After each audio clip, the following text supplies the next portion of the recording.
Hello, my name is Michaela Georgopoulos, and this is my critical reflection of Linda Hogan's Power.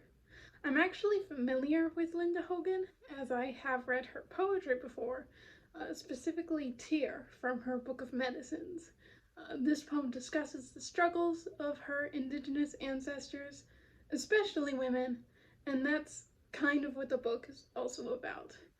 Though Linda Hogan is from the Chickasaw Nation and Miss Jo is from the Taiga tribe, I think we can still take this book as an expression of the author's own struggles within her identity.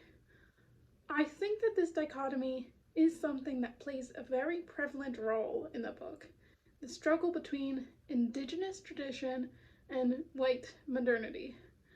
After all, that is a physical choice which Miss Jo has to make, whether to go to the city with her family or stay with the tribe. However, I think the choice runs much deeper than simply deciding to stay over her aunt's for the weekend.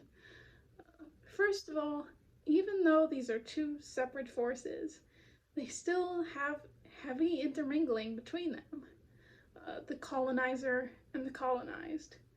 For example, a lot of indigenous people have white names like Donna, Annie, or Janie. Um, Even if those last two characters are staunchly on the traditional side, they're elders, there is no denying the white influence that is held over them. This suggests a physical connection between the tribe and white people, and it's actually a proven relationship that's showcased by Amishja's father and mother. Uh, Another example of this intermingalization is that they are never expressly sent against one another. Both of them are technically fighting for the same cause, which is persecuting Amma for killing the panther.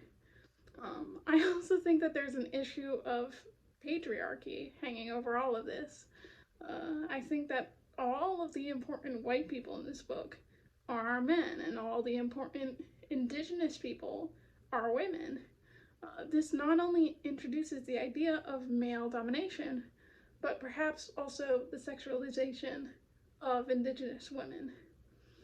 However, circling back to the panther, I would like to talk about what it represents. Linda Hogan is an environmental activist, so it makes sense that she would weave symbolism into her portrayals of nature. Obviously, it says in the book, the panther is a symbol of the Taiga tribe. The elders are angry when it is killed because it's a very important and spiritual animal. However, this is also the reason that Amma killed it. Because it is sickly and starving, it could be taken as a representative for the tribe, that they are sickly and starving and just dying out.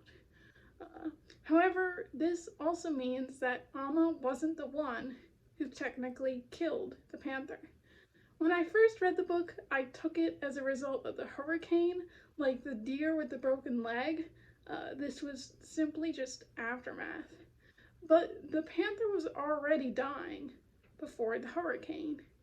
Therefore, it can only be assumed that its death was a direct result of modernity, a symbol of the Everglades being polluted and destroyed. I think this is also a reason why Amma chose to commit this act just directly after the hurricane. In this book, it also mentions a tree being destroyed. Methuselah, I think? I don't know. It took a bit of research, but it turns out that this tree is protected as well because it's one of the oldest trees in the world. However, no one really kicks up a fuss about the destruction of it because it's an obvious result of the hurricane. I believe that Amma chose to act under the protection of this natural disaster, if that makes sense, as an excuse for the panther having to die. I think it demonstrates Amma's role in all of this, that she is directly connected to nature and just holds the purity of indigenous beliefs and traditions. By allying herself with Amma, Miss Jo allies herself with nature foreshadowing her eventual decision to leave with the tribe and embrace tradition. Overall, I think this is a very unique coming of age story. I think many times we see this kind of story, the protagonist just rejects their parents' traditional views and they sort of embrace a modern role. One example that I recently watched, it's The Big Sick, starring Kumail Nanjiani, where he rejects the arranged marriage his parents set up for Zoe Kazan, which, like, fair, but still. This book sort of flips that narrative on its head, where instead it's Mishto's parents who want her to embrace modernity, while she wants to stay within the tradition.